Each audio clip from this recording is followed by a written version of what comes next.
Powered by NairaBet. This is Football Live with Alex Guilford.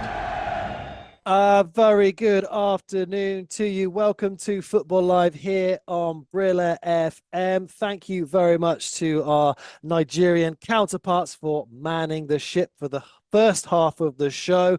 But we're back on the more traditional methods for your Sunday afternoon for now. I am in the studio in London. I'm delighted that I've got a full cohort of fantastic correspondents all over the country and indeed the continent and indeed the world actually this afternoon.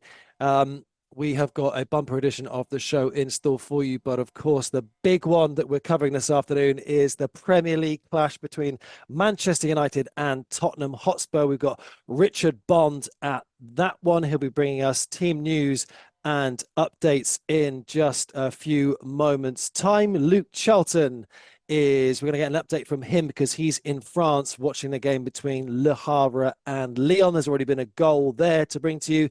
And then we'll be going over to Germany, where Ethan Gardner is manning the ship for us. He'll be abreast of Borussia Mönchengladbach and Stuttgart. They've just kicked off, or they will be doing so in a few moments' time if they haven't already.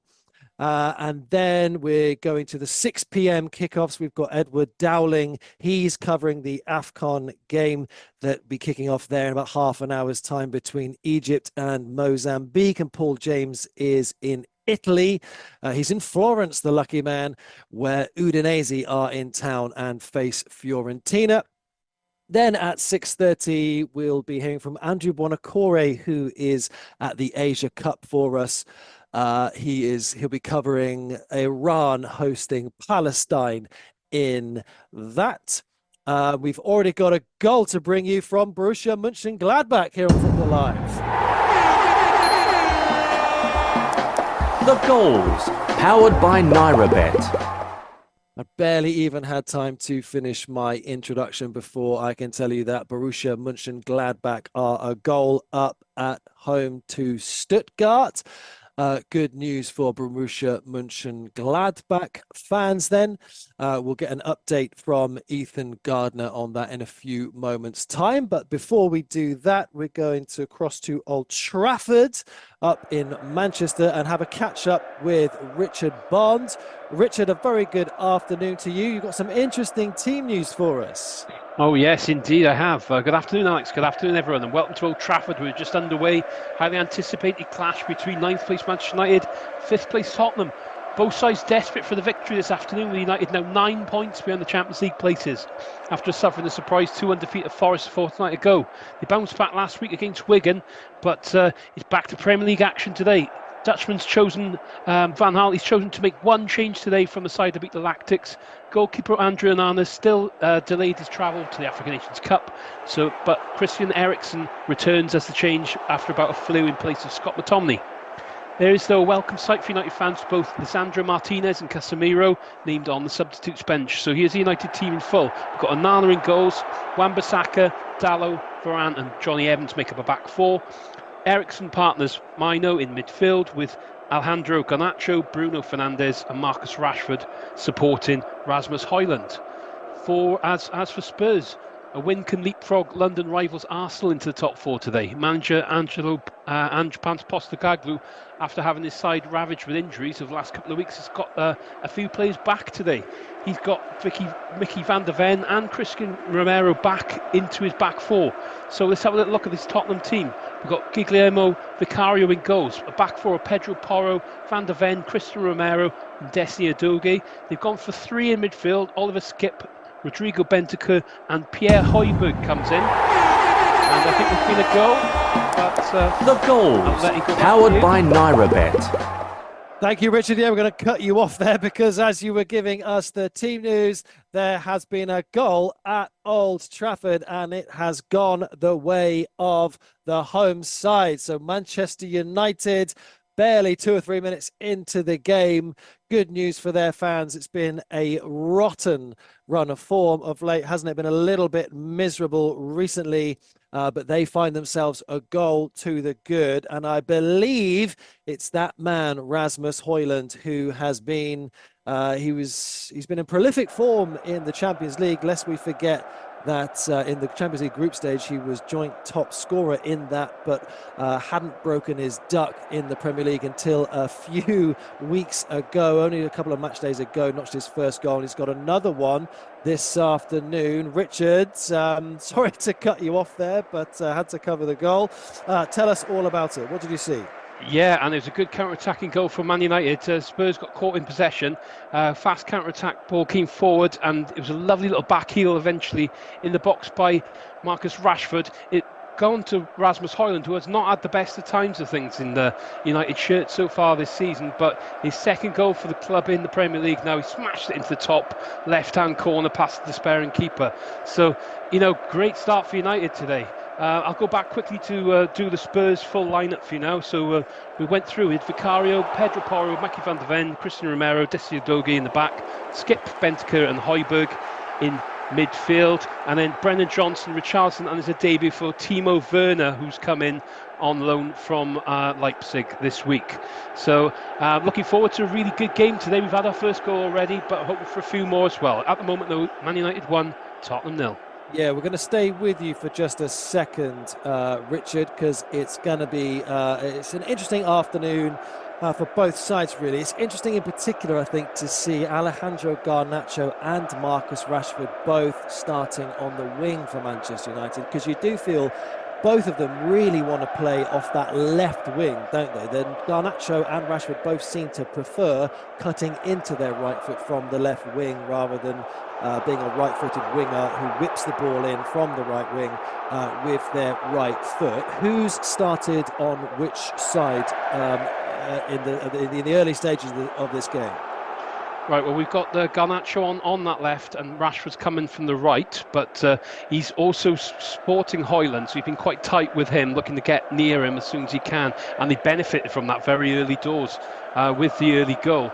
I think it's a case sometimes of playing your best players on the pitch, and you've got to fit in Rashford somewhere, and Garnacho's been on such great form, and, they've benefited from already, so it must be working wonders for United. Yeah, it'd be interesting to see what Bruno Fernandes, because he has occasionally played on the wing, so you suspect that throughout the game we'll see him drifting out to the space created on the right hand side when Marcus Rashford cuts inside, if you get my drift. Yeah, definitely, and I think he's starting to come into a bit more form, and particularly as United haven't really scored a great deal of goals this season now. If they can get more out of the likes of Fernandes and Rashford, it's only going to be a benefit. I think it's only the bottom two teams in the Premier League this season have scored less goals than United. So a welcome goal, an early start for United at Old Trafford. It's Man United 1, Tottenham 0, 6 minutes come. Thank you very much indeed. Richard will be going back to you in a few minutes' time, so I do want to pick his brains about a couple other events or a couple of other players in the starting lineups for either side. It's obviously going to be interesting for all of us to see how Timo Werner did. He came to Chelsea with such kind of high hopes, and it didn't really work out for him. Thomas Tuchel got the best out of him, and then he went back to Leipzig, and he hasn't really worked out for him there either. So it'll be interesting to see if Ange Postecoglou can get a tune out of him. But let's have a little look at the odds on nairabet.com for the time being. We've got in the Premier League, Manchester United are currently a goal up at home to Tottenham Hotspur, so it's currently 1.5 for a home win there. It's 5.0 for a draw, and it's 6.0 for an away win. That early goal for Manchester United obviously shifting the odds quite heavily towards a home win and away from an away win, but plenty of time left in that game. Borussia Mönchengladbach, as we mentioned earlier, are a goal up now, so they're 2.1 for the win, 3.8 for the draw. Stuttgart, a goal down, are currently 3.3 3. We'll give you the updates from League score-wise in just a second. Once we've got an update from our correspondent there, Luke Charlton, who is covering Le Havre against Lyon. Luke, you've had a goal and a red card already. It's been an eventful start to the game. Indeed it has, Alex. Good afternoon, everyone, and good afternoon to yourself. Yes, we're 34 minutes in here in the Stadio Oceane, and yes, it's been all Le Havre, and everything's been going wrong for Lyon as far as they're concerned, because they've been a goal down ever since the 18th minute. It was an excellently delivered corner from Christopher O'Perry that found the head of Gauthier Lloris, who was able to find space in the area and nod home past Anthony Lopez in the Lyon net and give Le Havre a deserved 1-0 lead in this match so far. And then matters very shortly after went from bad to worse, with the Irishman Jake O'Brien playing at centre half in place of Dejan Lovren, who himself is missing the game through a red card. He was originally awarded a yellow card for a studied tackle on the Dala Kuzayev, midfielder for Le Havre. But after consultation with the VAR, the referee upgraded the yellow to a straight red. So Lyon find themselves a goal down and a man down, and really a little bit shell-shocked, it seems, at the moment in the game here. And Le Havre have a lot of control as we're approaching the end of the first half here. So their fans are buoyant, and it looks like it's going to be an incredible game for the remainder. So I'll keep you posted with any updates that we have. But at the moment, it's 35 minutes gone, and it's Le Havre 1, Olympique Lyon 0. Thank you very much, Ethan. On nairabet.com, at the moment, a home win currently stands at 1.17. Le Havre a goal up to Lyon. A draw has just gone from 7.5 to 7.0. An away win. Can Lyon turn it around and overcome a man deficit? The odds on that at the moment are pretty good. You're looking at 19.0 if you do fancy Lyon to defy the odds and finish that game with a victory. 37 minutes played in that one. We would be remiss, of course, not to mention on the show this afternoon the Africa Cup of Nations match earlier between Nigeria and Equatorial Guinea. Victor Osimhen qualified. He equalized for Nigeria in the 38th minute or so, but Nigeria toiled after that. They were fairly heavy favourites to win the game, but they weren't able to do so, and it did finish 1-1. So Super Eagles fans, give us a call, give us a text. FJ in the studio will want to hear from you when we hand back to him at halftime, and of course at the end of the show, because it was a disappointing start for Nigeria in their Africa Cup of Nations campaign. We'll be covering Egypt against Mozambique, which kicks off in about 15 minutes time, which is about 6 p.m. local time in Nigeria. And just to remind you, of course, last night Ivory Coast got their campaign underway with a pretty routine 2-0 victory against Guinea-Bissau. So good news for them. We're going to cross back to Old Trafford quickly, because Richard Bond has report of a chance for the away side, Richard. Yeah, 2 chances really for Spurs. The Spurs have come right into life in this game. And first of all, it was a nice little counter-attacking bit of play in the midfield. Spread out wide, Brennan Johnson's put a ball into the box, and he's found Timo Werner at the back post. His header sailing towards the back post. Johnny Evans just gets on the end of it to clear out for a corner. From that resulting corner comes in, and there's Bentancur meeting the header unmarked, and it's cleared off the line by one of the United defenders, scrambled away. So United hanging on, and Spurs making a good fist of putting it into an early comeback here. It's 12 minutes on the clock. United 1, Spurs 0. Thank you very much indeed, Richard. Let's head over to Germany for the game between Borussia Mönchengladbach and Stuttgart, where Ethan Gardner is there for us. I think I might have told you erroneously a few moments ago that Ethan was in France. That was, in fact, Luke Charlton. Ethan is in Germany. Because let's have a little chat with Ethan. Ethan, how are things progressing under there? And sorry for calling the wrong person your name. What's the ebb and flow of the game looking like inside these sort of opening 15 minutes or so? Well, it was an absolute dream start for the host, Mönchengladbach. After 25 seconds, they actually opened the scoring. It was Robin Hack with the goal. He did anything apart from what his name would suggest. It was a really nicely taken half volley. Since then, Stuttgart, the away side, have grown into the game. They've held a bit more possession. Things have calmed down a bit. We're only 11 minutes in. The game is still young, and both fans can sense, obviously, there's a long time to go. Stuttgart, of course, third in the Bundesliga. They know they have the quality to pull things back. Mönchengladbach, this win would take them up to 10th, so they're just trying to hold on and calm the game down a bit. But it's been an interesting start, both sides just feeling out possession a little bit. Going into the game, Mönchengladbach had only made one change since before the winter break. Max Wöber, the centre-back, out suspended. He's in on loan from Leeds, but we're not seeing him today. And of course, both sides missing players to the Asian Cup and African Cup of Nations. Stuttgart in particular missing their marksman Seru Girassi, who would have been with Guinea at AFCON, but is injured. He actually unfortunately injured his hamstring just before he managed to go to that tournament. He's been replaced up front by Dennis Undav today, who's in on loan from Brighton. He'll hope that his 9 goals and 3 assists so far in 13 games will carry on today, and he can bring Stuttgart back into this one. After 12 minutes, it's Mönchengladbach 1, Stuttgart 0. Superb stuff. Thank you very much, Ethan. On nairabet.com, you can get Borussia Mönchengladbach.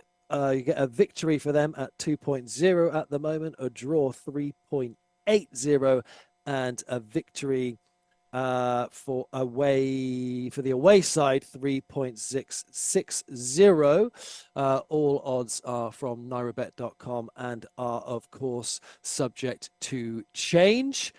Let's have another chat with Richard Bond. We're going to go back to Old Trafford because there'd been a chance for the away side to level a few moments ago. Richard, I just wonder if anything much has changed since we last spoke. Well, it's very back and forth, and a very open start to this match. You know, we've had the early goal, Spurs had a couple of chances, United now in possession, really, just trying to get a foothold on this game and trying to push for a second goal. You know, they started off very confidently. That's one thing I've noticed this afternoon under this new era, really, under Jim Ratcliffe. He's sitting in the stand with Alex Ferguson, of all people. So interesting to see how they get on, but they're trying to force the issue in the game now. It's United 1, Tottenham 0. Let's stay with you, Richard, because I did just want to ask how Timo Werner looked like he was shaping up inside these opening exchanges, because obviously been a lot of talk about him. Over the last sort of 4 or 5 years, it feels like his name's barely been out of the British press, even though he's not been playing here for the last year and a half. Lots of comparisons have been drawn this season, actually, to him and Darwin Núñez, which is not a discussion I think we necessarily need to get into now. But has he had many opportunities on the ball? His main asset, of course, is his pace. Yes, indeed, and he is pretty good in the air as well. We've seen that early chance he had, and he was unlucky with that one. But he was a bit unsuccessful at Chelsea. Didn't really happen from there. But yeah, he's looked decent. But it's a big loss for Spurs, really, not having Kulusevski. They miss his running and direct style. He's playing slightly wider today, so it shows. I think Postecoglou was looking at he could play in through the middle and play on the right or the left. So I think his versatility will give Spurs something a little bit different. And, it'd be interesting to see how he does get on with Richarlison, if he can get the best out of those two together, because they're both two very up and down sort of players. But so far, so good for him. But I think he's one of those players, once he gets a goal, he may get a couple. But for now, it's United 1, Tottenham 0, 16 minutes gone. Just quickly want to ask you about the chap on the other wing, Brennan Johnson. He obviously arrived amidst reasonable fanfare. There was a little bit of controversy, particularly as far as Nottingham Forest were concerned about his exit. They didn't want to let him go in the summer. He didn't come all that cheap. He's not necessarily the kind of winger who wants to take his man all the time, but he's certainly someone who stretches defences and takes up very intelligent positions off the ball. Has he been in the game so far?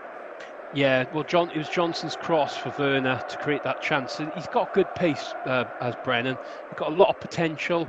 I've seen him quite a bit for Wales as well. He's a very good youngster coming through, and I think he's that again. You're looking for different kind of things in your strikers. So Johnson offers that little bit out wide there of the three.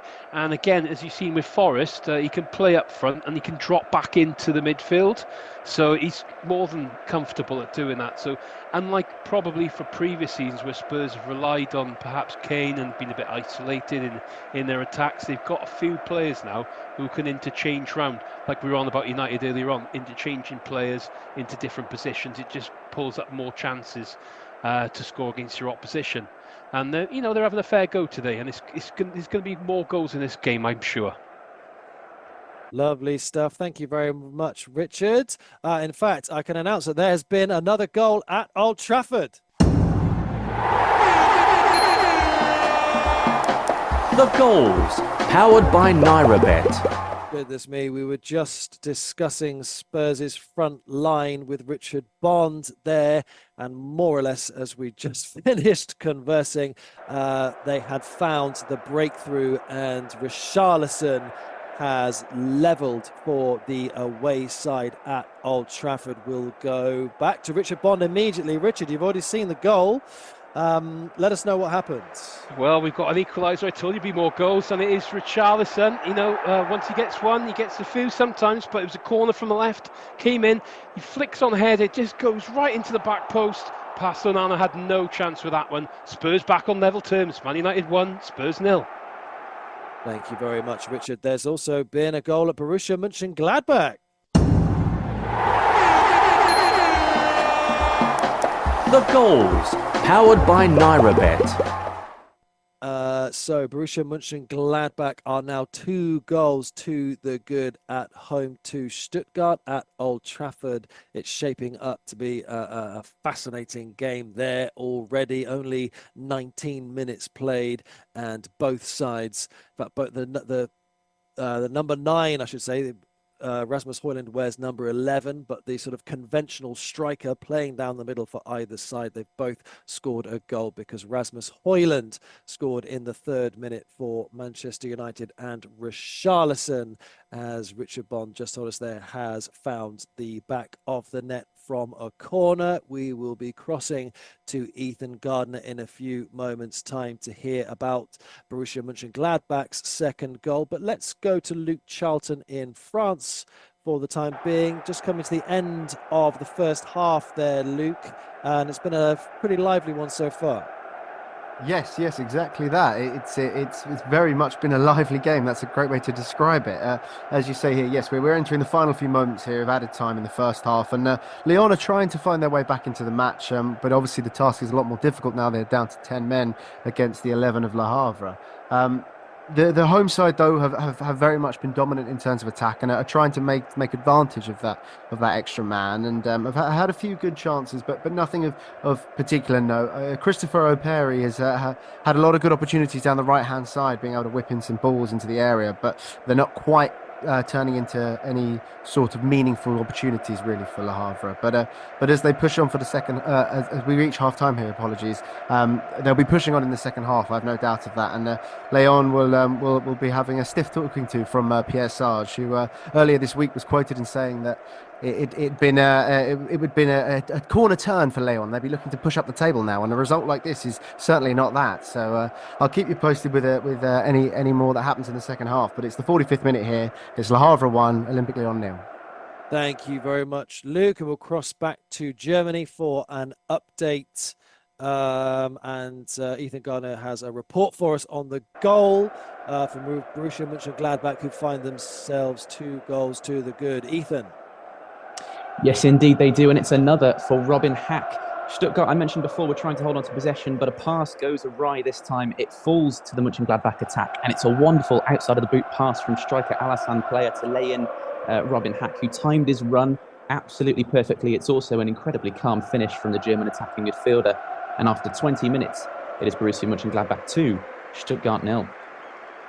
Thank you very much indeed, Ethan. Interesting events unfolding in Germany this week. Of course, the former Manchester United winger Jadon Sancho, he's gone back to Borussia Dortmund on loan for the rest of the season. Interesting hearing Richard tell us earlier about how Marcus Rashford and Alejandro Garnacho have started the game on either wing. It just felt really, didn't it, that poor Jadon Sancho. I say poor Jadon Sancho. It's probably he's not poor at all by any by any means, but didn't really seem to find a natural home at any stage during his time there. And he did get a goal off the substitutes bench last night. Just to update you on the odds on nairabet.com for the time being. Let's get the odds from Manchester United against Spurs. So it's currently 2.2 for a home win. If you fancy Manchester United to recover from that equaliser, if you think it'll be a draw as it currently stands, it'll be 3.50, and it's 3.40 for an away win, a Tottenham win at this stage. The other game, the game in France that we're covering, Le Havre against Lyon. Coming towards the end of the first half there, it's Le Havre a goal up and a man to the good because Lyon are down to 10 men. It's 1.17 for the home win, 7.0 for the draw, and 23.0 for an away win. So a real uphill struggle on the cards for Lyon. Borussia Mönchengladbach find themselves 2 goals to the good inside 24 minutes. And it's no surprise, therefore, that they are 1.3 for the win. 6.0 is the draw, and 9.0 for an away win. It's not quite as high as you might necessarily expect that, considering Lyon are currently in the teens. But it's certainly an interesting game unfolding there. And of course, all odds are available on nairabet.com and are, of course, subject to change. Let's go back to Old Trafford because there's been a yellow card for the home side, Richard. Yeah, things are starting to get a bit spicy in this one now, and we've just seen Aaron Wan-Bissaka go right the way through Brennan Johnson on the right-hand side, and just after that then Bentancur has gone in the book now, just seeing now for Spurs as well. And he's just getting a bit frustrated in midfield. I think he's kicked the ball away. It's a bit of frustration there. I think he's a bit upset about what's going on at the minute, but Spurs are looking the better team at the moment after equalising. Timo Werner had an effort which went over the bar by quite a distance, but showed a bit of an intent cutting in from the left-hand side. But as we stand, it's United 1, Tottenham 1 with 25 minutes gone. Thank you very much indeed, Richard. Just to remind you that at 5 o'clock, we will be bringing you news from Fiorentina against Udinese. They'll be getting underway in 4 minutes' time. A home victory at the moment on nairabet.com is 1.67 if you fancy Fiorentina, 3.80 for the draw, and 5.5 for an Udinese victory. A little bit later on this evening, AC Milan face Roma in the clash of the weekend in Serie A. That's 2.25 for a Milan victory, 3.25 for the draw, 3.50 Jose Mourinho's Roma to get a win at the San Siro. How much Jose Mourinho would love another victory at San Siro. Of course, notched up so many when he was Inter Milan manager. We'll also be bringing you updates from Egypt against Mozambique on nairabet.com. At the moment, it's 1.44 for Egypt victory, 4.33 for the draw, and 8.0 for a Mozambique victory. All odds are on nairabet.com and are, of course, subject to change. Let's go to Luke Charlton in France at the game between Le Havre and Lyon, where it is now half time. Just before the whistle went, Luke, there was a penalty appeal. Tell us about it. Yes, half-time here at the moment, but there was a very close call for a penalty. Lyon were pushing for an equaliser before the end of the half, and they'd been awarded a corner, and the first ball that was played in by Rayan Cherki, it seemed to hit the arm of a Le Havre defender, and there was a very adamant appeal from the Lyon players, but the game was paused momentarily. The referee was consulting VAR through his headset, but it was not given as a handball, and the half was called. But some replays here could be interesting to see as to whether or not that was as clear cut as it was decided by the referee. But Le Havre go in at half time here, 1-0 up, 1-0 to the good, following on from that earlier goal from Lloris from a corner earlier in the match in the 18th minute. So it'll be an interesting second half, but the stats aren't particularly in the favour of Lyon, particularly as they're down to 10 men, but due to the fact that they have a league low average of only being able to score one goal before the hour mark in a match. So they're going to be waiting for the final half an hour of the match, it seems, to make any sort of effort to get a goal. So we'll see how it pans out here in the second half, but currently half time here, 1-0 to Le Havre. Thank you very much indeed. Luke will be catching up with you in 15 minutes time or so when that game is back underway. Let's have a quick catch up with Ethan Gardner, because there's already been 2 goals in the game between Borussia Mönchengladbach and Stuttgart. And if we can go over to Ethan now, you can tell us about, there was almost a third, Ethan. There was, although it would have, it looked to be, it would have been accidental. It was a nice set-piece routine, the free kick taken by Frank Honorat, and it came to left-back Luca Netz, who was completely unmarked, running in at the back post. It looked as if he wanted to just side-foot the ball across the box to strike a player, but he got the connection a little wrong. It ended up going goalwards and was caught well by Nubel in the Stuttgart goal. After 27 minutes, with that chance missed, it remains Mönchengladbach 2, Stuttgart 0. Thank you very much indeed. Let's go back to Old Trafford and have a quick chat again with Richard Bond. Richard, our feature game of the afternoon, has got about half an hour played so far. Goal for either side. And by the looks of things I'm reading here, Man United have only managed 2 shots so far, 1 on target, which was of course their goal. Spurs, though, have had the lion's share of it, 6 shots and 3 on target. Has it felt that one-sided? I think since the goal, it's been all Spurs, and without really producing that much more since you last came to me, they've had a lot of possession in midfield, knocking the ball around really quickly between slick passing routines. We've even seen Werner, which I'm not really known for this really. I would say he's coming back to win the ball into midfield, so on halfway line, but the midfield are definitely dominating, and the 4-3-3 that Spurs Andrews put out today now seems to be getting the better of the United midfield. They may have to change something a bit later, I think, United, if they're trying to stem those attacks from Spurs coming, because particularly Johnson and Werner, I think they're getting way too much space out wide. But at the moment, though, it's an even contest, and it's end to end, so there's plenty more action to see in this one. Half an hour gone though. Man 1, Tottenham 0. Tottenham 1, sorry. Thank you very much indeed, Richard. We've got a goal to bring you from the AFCON game between Egypt and Mozambique. The goals, powered by NairaBet. So we'll be crossing over to Edward Dowling in a few moments' time to not only get an update on that goal, but we are hoping to obviously get the team news from him as well from the game between Egypt and Mozambique. And Egypt find themselves already barely 2 minutes in, a goal to the good. And I think we can cross to Edward now for an update. Edward, first of all, tell us about the goal. Yes, hi Alex, hi everyone. It's great to be on AFCON again. And it's an absolutely stunning goal. Obviously early doors, but definitely the goal of the tournament so far. It's Mustafa Mohamed for Egypt. He receives the ball in the box, turns, snapshot, finds the bottom corner. It's so emphatic from the Egypt striker. There's every reason why everyone was very excited about him at this tournament. 1-0 to the Pharaohs here. I was about to begin my preamble about how it's David versus Goliath in this game. Egypt, record winners, and Mozambique yet to win a game in AFCON history. And this early goal just shows why, Alex. It's 1-0 here in Abidjan. Lovely stuff. Thanks, Ed. We'll stay with you for a second if we can. And why don't you just give us a quick update on the team news?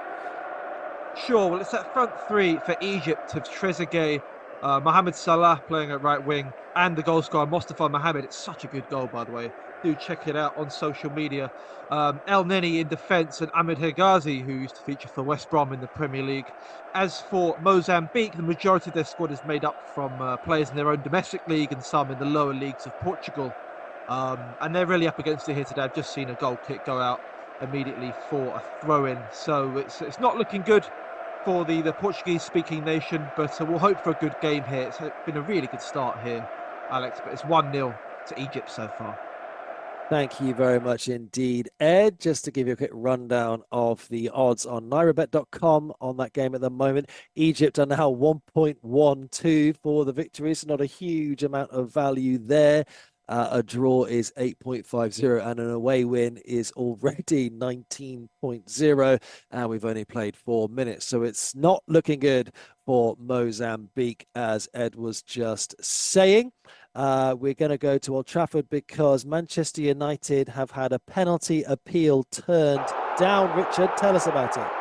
Yeah, it was an interesting ball through from Dallo, and he's found Garnacho on the left-hand side for United, and he's raced into the box, and Dogi's got into a bit of a challenge with him. He's holding his shirt, and they get into a bit of a scuffle, and he's gone down eventually, but the referee's waved it off. United are furious that they haven't got nothing for this one, but it's one of those, I've seen them given in the past, but I think it would have been a little bit soft if it had been given. But as it stands, United a little bit annoyed with that one, but they started to come back into this in the last few minutes. United 1, Tottenham 1. Manchester United edging back into things at Old Trafford. The score is still 1-1, of course, but since equalising, Spurs have been the dominant side there. We've got to bring you an update on the team news elsewhere, I think, in just a few moments' time. This is Football Live. And here it begins. Football Live. Our proof that Sports Radio 88.9 Brilla FM has gone beyond one league. Football Live. It takes you from country to country, venue to venue. Football Live. It's about eyewitness reports at match venues exclusively for Sports Radio 88.9 Brilla FM.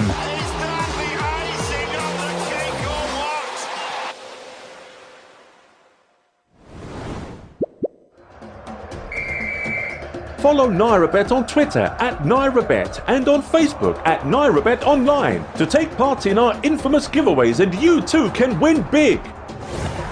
NairaBet, the home of sports betting and fast payments in Nigeria.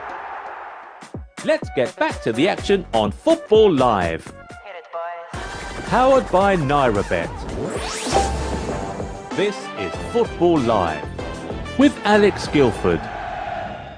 This is indeed Football Live on Brilla FM with me, Alex Guilford. We've got to bring you some team news from Italy now because Fiorentina host Udinese in Serie A this afternoon, and Paul James is there for us. Paul, what have you got for us? Well, Fiorentina, the home side, have made 4 changes. Oliver Christensen, the goalkeeper, is out, and Petro Terracciana is in. Nikola Mikolenko is out. Gidkome Bonaventure is in. Maxim Lopez is out. Jonathan Akone is in. Atomin Barak is out, and Ronaldo Mandagara is in. 2 changes for Udinese. Lazar Samrozic is in.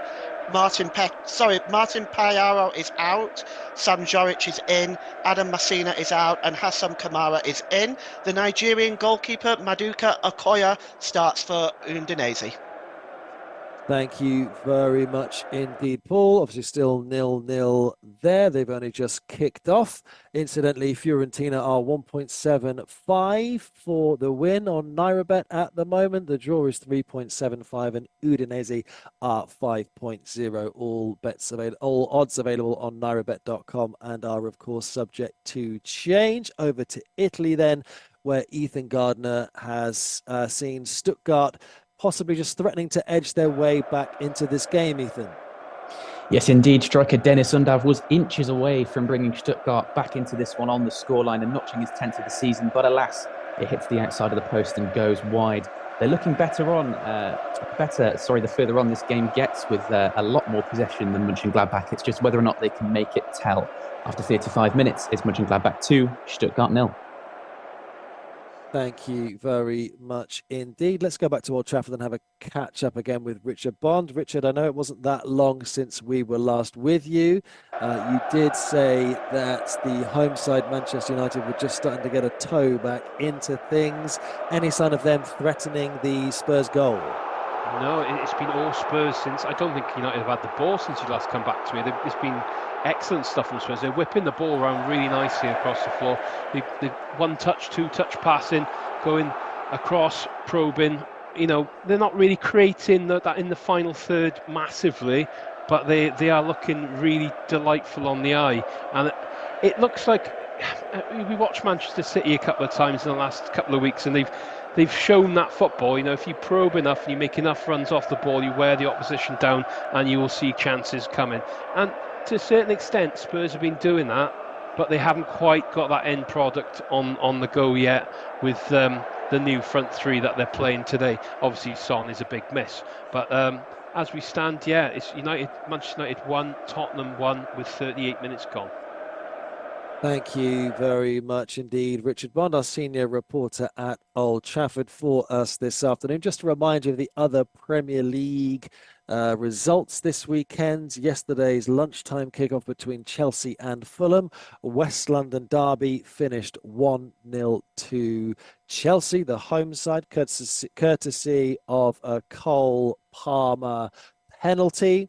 And the late game was an absolute belter between Newcastle United and Manchester City. Both sides going a goal up at various points. Manchester City took the lead on 26 minutes through Bernardo Silva, and then goals from Isaac and Gordon saw them 2 goals up, and then De Bruyne and Bob put Manchester City 3-2 up and ran out eventual victors. And we have got another goal to announce for you. It's been a goal at Old Trafford. The goals, powered by NairaBet. Goodness me, we were just hearing from Richard Bond. He's put the curse on Tottenham. He was just saying how well they were playing, having dragged themselves level, and Manchester United have gone 2-1 up at Old Trafford against the run of play over the last 15 minutes or so. Richard Bond. Well, that's football for you, and it's Manchester United 2, Tottenham 1, and it's Marcus Rashford. It's his 6th in the 10 matches he's against Tottenham, and he slots the ball in after a lovely little bit of interplay in the midfield between Fernandes, Rashford, Garnacho, and then Højlund just touches it off to Rashford, takes a touch, and he just buries it past Vicario in the Spurs goal. It was a nice little bit of play from United. Just moments earlier, they had another chance, all by Spurs' undoing. Really, it was a ball over the top, which Udogie didn't really deal with well. Hit his own post, went out for a corner, put the defence under a bit of pressure. But now a goal to the good. United, 5 minutes to go till half time, back in the lead. Manchester United 2, Tottenham 1. We'll just stay with you for a second, Richard. You were just saying, obviously, we were saying in the early stages of the game about Marcus Rashford tucking into that number 10 position from the right wing. He doesn't really want to play on that right wing particularly. He doesn't want to come inside or cut inside from the left in an ideal world. What's been happening in that sense throughout the game?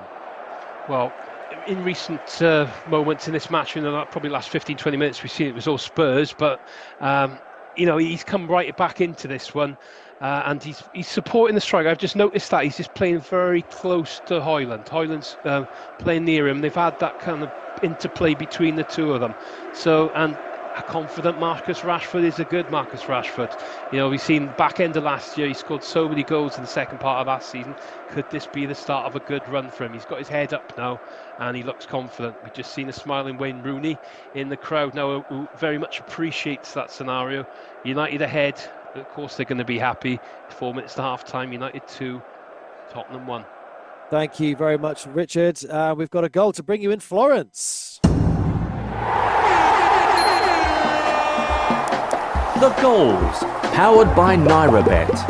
A goal for the away side in Florence. Udinese have gone a goal up away at Fiorentina.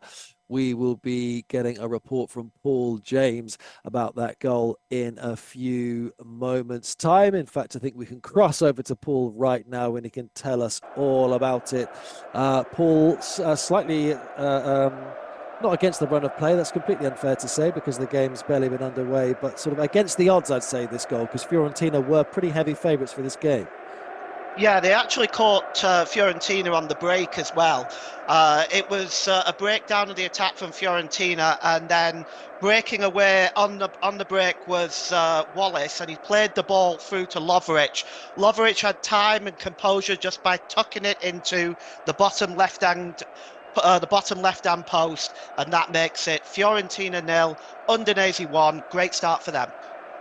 Fantastic start for the away side, and it now means that on NairoBet.com, an away win, an Udinese win, is 2.38 to 3.4 for the draw and 3.1 for the away side. So the odds just seeming to slip slightly in Udinese's favour. We're going to go back to Richard Bond because we had to cut him off there to talk about the goal in Florence, but we'll cross back over to Richard. Richard, we were just picking your brains about Marcus Rashford. I'm interested, as we were saying earlier, is Bruno Fernandes taking up positions on that right-hand side? It's the kind of position you see Kevin De Bruyne take up very frequently for Manchester City on that right wing, because he's obviously got Erling Haaland playing up front. He's a left-footed striker as well, and so is Rasmus Højlund. So I'm just interested as to whether there seems to be a similar type of relationship, or perhaps the early signs of it building there at Old Trafford. I can see where you're coming from with that one, but I think Rashford has been more centralised. Fernandes, he has gone out there, but they are interchanging round. One thing I can say for Rashford is he's looked more threatening. He's pushing forward. He's obviously been told, get up there and get me some goals today. He's not really coming back as much as we perhaps have seen in recent games, I would perhaps say. Pedro Porro then on the other side is getting more space with the positions that Rashford's leaving. He's not tracking his runner. So that's the catch-22 scenario you have when you play in a striker out wide. So it's an interesting thing, Tottenham breaking away, and they're going to get chances on the counter-attack. As I've just seen one now with Timo Werner's slashed the shot wide the post, and it's those kind of things you will get if United push forward in numbers. But at the moment, though, it's working for them on the counter-attack. Spurs haven't had loads of play in the final third, but they've had a lot of play in the middle of the pitch, if you get what I mean. But at the moment, it's United 2, Tottenham 1. Thank you very much indeed, Richard. There's been 3 minutes of injury time announced at Old Trafford as we edge towards the end of the first half. Let's go over to Edward Dowling, who is at the AFCON game between Egypt and Mozambique for us. Edward, it's great to have you with us, not only covering that game, but also covering the tournament as a whole, because African football is something of a forte of yours, I think it's fair to say. Let's stick with the game that you're covering for the time being. Egypt very much in cruise control, presumably. Yeah, they are expectedly, to be fair, considering the two teams and their relative strengths. They're defending in numbers. They're just trying to keep it tight, I think, and try and catch Egypt on the break. But so far, it's been men against boys, which you would expect, to be fair. From Egypt's perspective, they need to win this game. They've got Ghana in their group and Cape Verde, both teams which are slightly better, I'd say, or certainly better than Mozambique. And with Ghana playing later, they will need to win this to ensure they progress through their group. Obviously, they're finalists. Last year, they'd be looking to go one better this year. But they're playing well, Egypt. They've got a nice balance to the team. It's a lot more offensive than what we're used to. It's a lot less turgid, which is nice to see. But so far, about 17 minutes in, it's 1-0 to Egypt in Abidjan. Thank you very much. We'll stick with you for the time being, Ed. Just going to pick your brains a little bit. Obviously, it'd be disappointing for Nigerians to see that Nigeria drew a little bit earlier this afternoon. In fact, I'm just going to hold that thought for a second because there's been another goal in France. The goals, powered by NairoBet. There is a VAR underway in Le Havre, but it looks like they have gone 2-0 up at home to Lyon. We'll be crossing over to Luke Charlton at some point. I don't know if we can cross over to him now, maybe just to see, have a quick chat with him. In fact, let's do that. Luke, I'd appreciate there's a review still underway, but what can you tell us? Yes, so of course the current goal is currently being reviewed, but Le Havre have started this second half like a team possessed with a real bit between their teeth. They're really going for it, and they've been attacking excellently and really getting in behind Lyon, who don't really know, who seem to have not come out with any sort of impetus themselves. So if this goal is given, it would be very much rightly rightly just reward for Le Havre, who are really showing good intent, attacking down both sides and really trying to get in behind and twist and turn this short defence. And I think the goal has just been given. So it was an excellent finish from Emmanuel Sabi, who was played in over the top by Lloris, who scored the opener for Le Havre, for the home side, and they actually were able to dribble round a Lyon defender, and the contention was with the VAR review was the fact that there seemed to be an arm from Sabi onto the Lyon defender, but it was rightly given, as it was wasn't too much contact there really, I don't believe, and the goal was given. He was able to run round and slot it underneath Anthony Lopez to put Le Havre 2-0 up, and just to make Lyon's task even harder. So with 51 minutes gone, it's Le Havre 2 and Lyon 0. Thank you very much indeed, Luke. Just to remind you of the scores then, it's Le Havre 2, Lyon 0. Manchester United in our feature game of the afternoon find themselves 2-1 up at home to Tottenham Hotspur. We're also bringing you scores from Borussia Mönchengladbach's current 2-0 scoreline against Stuttgart. And in the Africa Cup of Nations, it's Egypt 1, Mozambique 0. Plenty of updates to bring you from Old Trafford before too long. But before we do that, we're going over to FJ. This is Football Live. Hit it, boys. Powered by NairoBet. This is Football Live with Alex Guilford. Yes, welcome back to Football Live here on Brilla FM. We have got updates for you from Old Trafford, from Germany, from AFCON, from Italy. But first of all, we've got a goal to bring you from the Stade Océan in France. The goals, powered by NairoBet. And we've got a goal to bring to you from the Asia Cup as well. The goals, powered by NairoBet. It is all going on in the game on the northern French coast this afternoon between Le Havre and Lyon. We'll get an update from Luke Charlton because he's got 2 goals to bring us from there, and we'll be getting an update from Andrew Buonocore, and we're going to get team news from the Asia Cup as well. There's been a goal in the game between Iran and Palestine. First of all, though, we should go to Le Havre and chat with Luke Charlton. Luke, it's been a really lively game. Give us an update. My word. Since you last spoke to me with Le Havre just taking a 2-0 lead, it's been all change. It's been such a dramatic few minutes of football, I can tell you that. So Lyon immediately following going to 2 goals down, they really started to look attack with a little bit more impetus and really start to push forward. And they were rewarded only a few minutes after the second goal for Le Havre with an opportunity in the box where Ryan Cherki was able to dribble into the area in a crowded penalty area with Le Havre defenders all around him and force a strong pass into the path of Alexandre Lacazette, the captain for Lyon. And he showed all the composure of an elite striker to take an extra touch when others may have swung at the ball, but he took a touch, beat the defender and was able to slot the ball home to give Lyon hope and to bring the score back to 2-1. But only a few moments after that, in the 62nd minute, it was all Le Havre again. They were on the break, and the overlapping left back in Christopher Operi, he was who provided the assist for the opening goal for Le Havre.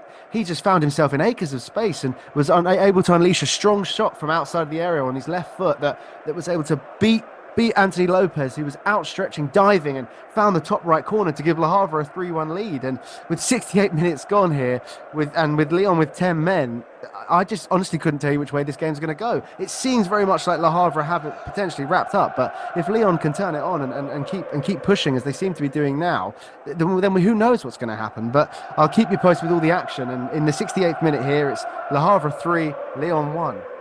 Thank you very much indeed, Luke. You say you don't think you know which way the game's going to go. NairoBet.com respectfully disagree with you. I think, Luke, the odds in that game at the moment are 1.01 for a home win. So NairoBet very confident of a Le Havre victory now that they are 3-1 up and a man to the good as well. 29.0 for the draw, 101.0 if, like Luke Charlton, you fancy Lyon's chances at dropped away at Le Havre and down to 10 men, as well as 2 goals down in that game as well. All odds on nairabet.com and are, of course, subject to change. Let's go to the Asia Cup, where we've got the wonderful, the delightful Andrew Bonacore is at Iran against Palestine. In fact, before we do that, I'm going to announce another goal for you at Old Trafford. The goals, powered by NairaBet.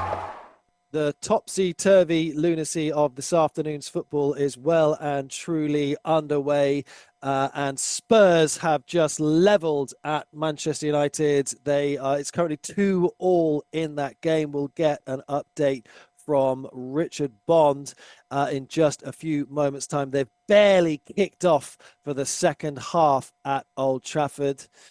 And we'll have a chat with him in just a moment's time, get a full report on him. Rasmus Højlund put the home side up inside 3 minutes. And then Spurs levelled. United went 2-1 up, and now they're level again. Richard Bond, tell us what you can. Unbelievable stuff at the beginning of this second half. United completely gone to sleep, and Spurs broke up field after United had the ball in the opposition half, and they've just played the ball through the middle, and then I think it's Verno who's touched off to Bentancur, just ghosted in between 2 defenders and just run straight through. He's just smashed the ball past Onana, who's just looking on in disbelief at his defence. You know, it's a really bad start from United. I was all set to start quoting new stats about how United are undefeated at home when winning at half-time in, 119 games. But at the moment, it's back level again. So it's United 2, Tottenham 2, 2 minutes in the second half. Thank you very much, Richard. We'll be getting updates from you throughout the next 45 minutes or so. I did see also waiting in Manchester United fans' favour a statistic this week that no team has lost more games at Old Trafford since the Premier League began than Tottenham Hotspur. So potentially good news awaits if history is to repeat itself at any rate. Just before we crossed back over to Richard, we were about to cross finally to Andrew Bonacore. We've been delayed again, but hopefully we're going to be able to do that now and get some team news and an update on the goal that has happened in the game between Iran and Palestine. Andrew, first of all, a very good afternoon to you. It's a pleasure to have you on the show as ever. What have you got for us from this game?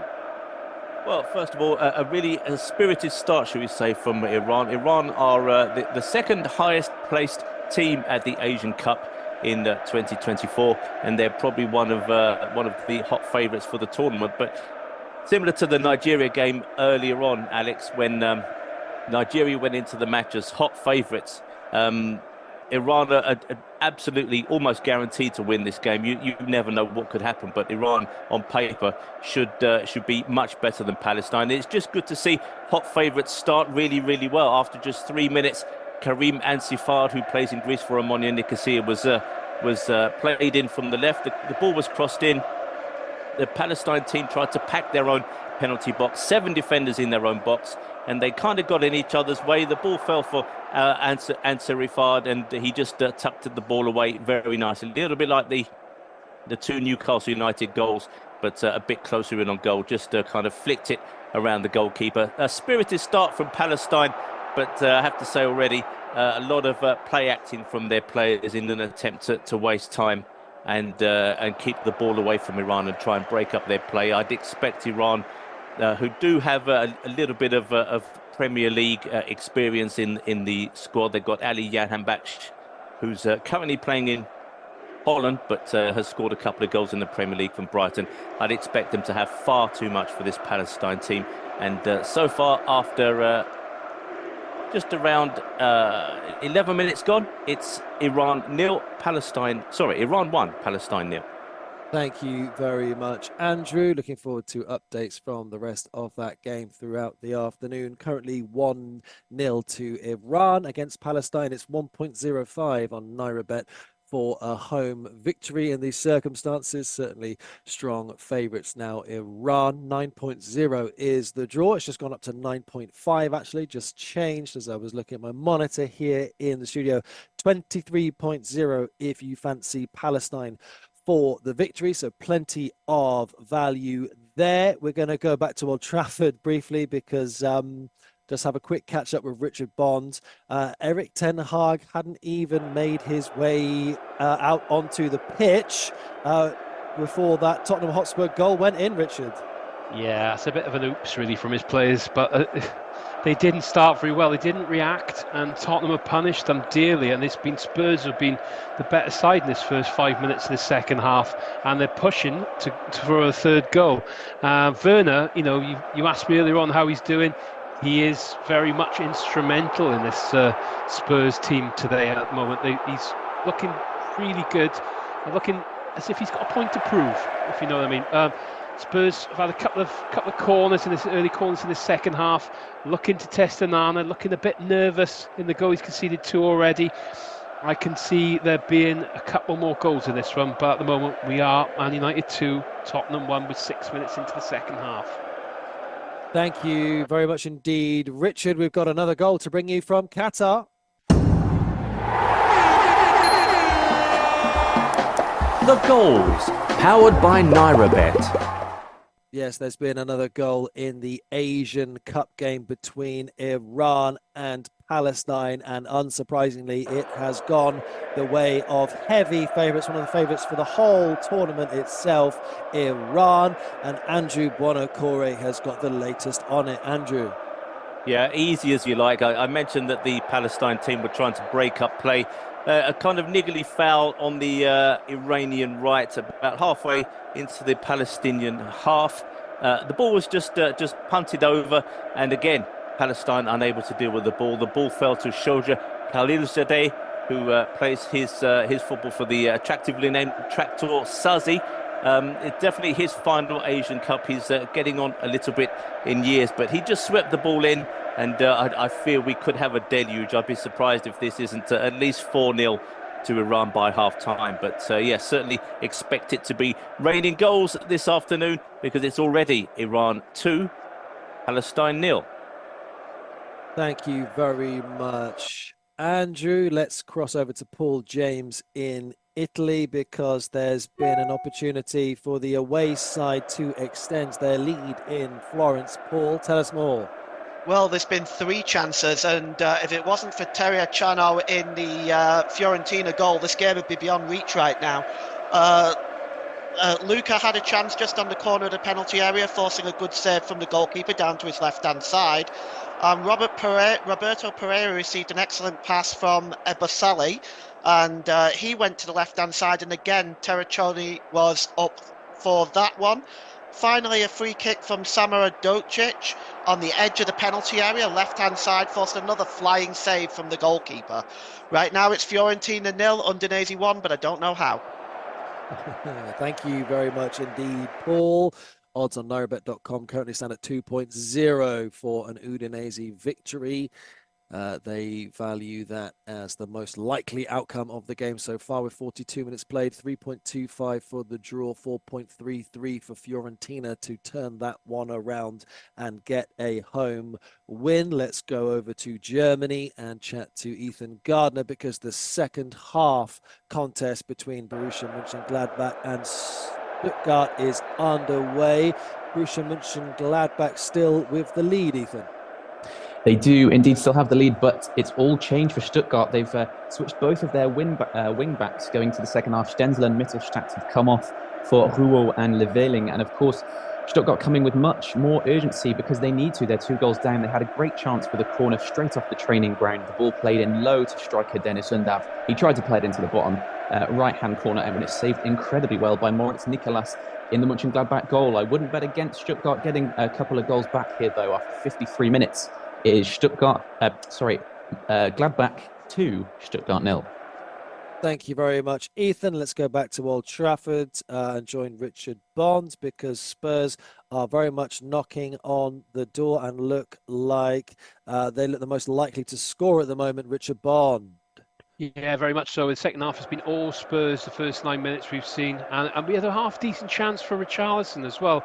And it was nice play in the midfield. United got exposed on the right-hand side. Wan-Bissaka went a bit missing. Missed Richarlison, who's had a pass played across from Benteke. He's got a bit of space and time. He's taken a touch. He's got to maybe had the ball maybe stuck between his feet a bit too much. And he's dragged the shot. And it's not really tested Onana well enough. He looked a bit disappointed with that one. He should really be getting a bit more power behind that effort. But United really kind of, I don't know what happened from half time, but they've not really been in this second half. United 2, Tottenham 2 with 10 minutes played.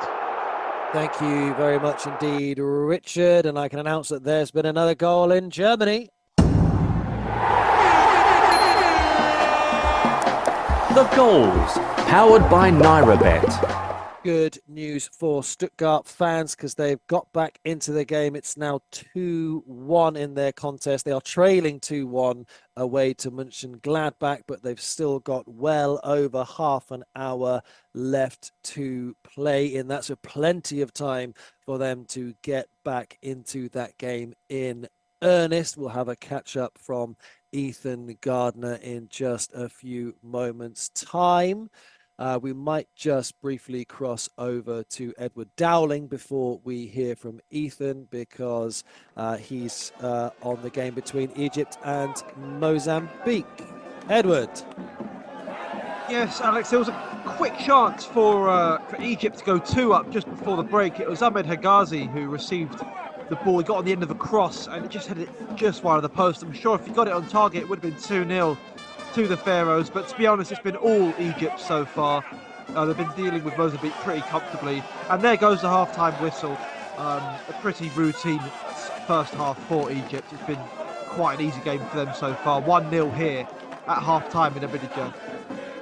Thank you very much indeed, Edward.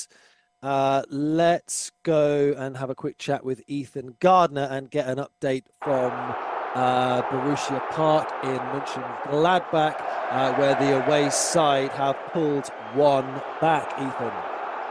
Yeah, well, I said Stuttgart had come out with much more urgency since the break, and it's finally paid off for them. It's a great goal from right winger Joshua Wagnermann, who finished powerfully on his weak foot, actually, his left foot across the goal into the bottom left-hand corner.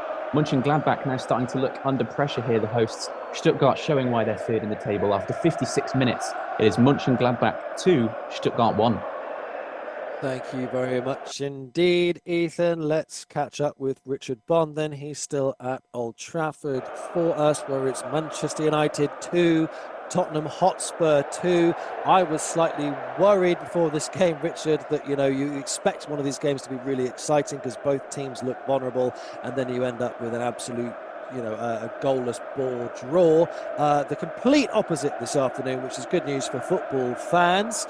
Tell us a bit more about how the game's unfolding since we last spoke. Oh, I keep you on my toes, I'll tell you that. It's really entertaining stuff here. Two each, all Spurs second half, and another chance, really. Pedro Porro, really been impressed by him this second half, first half as well. Recently, he's just looked a really good play. His delivery is really, really good. Put a lovely corner across, nodded on. It came to Werner, and he's just kind of tried to hook a half volley in towards goal, but it's gone over the bar. It's his confidence with Werner. You can see that he needs a goal. He's one of those sort of players. So if you're a Tottenham fan, I think you'd be wanting him to score today. If United, obviously not, but it looks that kind of way. But United, they just can't get going second half. Incidentally now, I think they're bringing on Scott McTominay. I think that's needed in that midfield. They're losing that battle. Christian Eriksen's going off. But it's United 2, Tottenham 2. If you're betting on sports this week, why not make your money go further? Sign up to NairoBet for 11 days of risk-free betting. If your bet loses, you will get your stake back as a free bet up to 2,000 Naira. All you need to do is register a new account with NairoBet today and qualify to get up to 22,000 Naira in free bets. Visit www.nairabet.com/bonus for more information. General and free bet terms apply. Must be over 18. Must be KYC approved. Must place a qualifying bet. Bets must include football, tennis or basketball markets. Please gamble responsibly. Football Live returns to Breeler FM next Saturday afternoon. Arsenal are back in action after a 2-week winter break, but will their fortunes pick up in a London derby against Roy Hodgson's Crystal Palace at the Emirates Stadium? We welcome back Ivan Toney after his lengthy ban. His Brentford side take on Nottingham Forest. We'll keep a close eye on the AFCON clash between Mauritania and Angola in Bouake. Bayer Leverkusen are still unbeaten in the Bundesliga. They go to Leipzig with their unbeaten run on the line. Dean Kilford will be your host next Saturday afternoon. Football Live will be going live on Breeler FM from 1:30. Let's get back to the action on Football Live. Hit it, boys. Powered by NairaBet. This is Football Live with Alex Guilford. Yes, I'm Alex Guilford. This is Football Live on Brilla FM, powered by NairaBet. Our feature game of the afternoon is, of course, that Premier League clash between Manchester United and Tottenham. A little over an hour played in that on nairabet.com right now. According to them, it's 2.88 for a Manchester United, a home victory. Of course, the score is currently 2-2, so it's currently a draw. They priced the draw at 2.6 if you think the game will end as a draw as it currently stands. And for a Spurs victory, they've got 3.50. If you fancy going a bit more in depth, if you fancy the next player to score to be Timo Werner on his Premier League return, he's 11.0. The attacking threat down the right-hand side, Pedro Porro. If you fancy him to get a goal, he scored a magnificent goal a few weeks ago, of course, 34.0 for him. As for Manchester United, Marcus Rashford to be the next goal scorer is 8.5. Anthony, 12.0. Scott McTominay, who's just come on, 15.0. Manchester United have had 6 corners in the game to Spurs' 10 so far. United have only had 6 shots on goal, 2 of them on target. Spurs definitely in the ascendancy here. They've had 13 shots on goal, 6 on target, so as many shots on target as Manchester United have managed on goal overall. We will briefly cross over to Richard Bond and then we'll get an update from Italy. Richard, there's been another chance for Manchester United. Yeah, well, United haven't been in the second half, but they have had their first chance of the period, and it was a really good one as well. You mentioned McTominay a minute ago, and it was McTominay who had the chance. Mino ventured forward. We haven't really seen that much in this game so far, but after a bit of a ricochet, it fell on the edge of the box. McTominay was just dragged an effort just wide the left-hand post. Good opportunity for United. They haven't had that many, so those kind of things you want to be burying. But more positive signs for United fans in the second half now. It's United 2, Tottenham 2, 62 minutes played. Thanks very much, Richard. More updates from you over the next half an hour or so, I am sure. But we're going to get a half-time report from Italy, where Paul James was watching Fiorentina at home to Udinese, and a disappointing first half for the home side. Paul. Well, they've dominated all the possession, Alex. They've had 68% possession, but it's Udinese who've had all the best chances. Lorenzo Luca, Roberto Pereira and Samoric have forced good saves out of Terracciano, the Fiorentina goalkeeper. They've had 2 attempts on goal, have Fiorentina, but none of them on target so far, despite dominating with 68% possession. But at half-time here, it is Fiorentina 0, Udinese 1. Great stuff, Paul. More updates from that game between Fiorentina and Udinese from about the next 15 minutes time or so. Richard Bond, we're going to cross back to you because there's been an exciting development as far as Manchester United are concerned. They've looked defensively frail this season. I think it's more than fair to say, but an exciting defensive substitution, believe it or not, if such a thing does exist as far as the Old Trafford faithful are concerned. Yeah, it's about as good as it gets for excitement in defence, but for United fans, this is massive, really. Lisandro Martinez, been out since September with a really bad foot injury, has returned. He's come on for Johnny Evans, so he's going to play the last 25 minutes of this game now, and a massive boost for them. both in attack and defence, because Martinez is very, very good offensively as well in the air from set pieces. So we'll see how he gets on in the last 25 minutes now. United 2, Tottenham 2. Thank you very much, Richard. Let's get an update from. Have we got Edward Dowling with us? Hopefully for a little update. It's half time now between Egypt and Mozambique. Edward, what can you tell us about the first half? It was relatively uneventful, Alex, aside from that second minute finish from Mustafa Mohamed. And it was a really excellent goal. Mohamed Salah got the assist for it in the end, but really, truth be told, he miscontrolled the cross. And Mustafa Mohamed he touches the ball, he turns, he shoots, and he just fires it into the bottom right corner. Really, really good bit of quality from him. But aside from that, Egypt have just done what they needed to do. They've controlled the game, kept the ball really well. 57% possession in that first half. So total dominance from them. Mozambique have failed to get a shot on target so far. So that kind of sums it up here in the first half. But let's see what happens in the second half. AFCON's always full of surprises. And we never know what could happen next. But it's 1-0 here, Egypt versus Mozambique. Thank you very much indeed, Edward.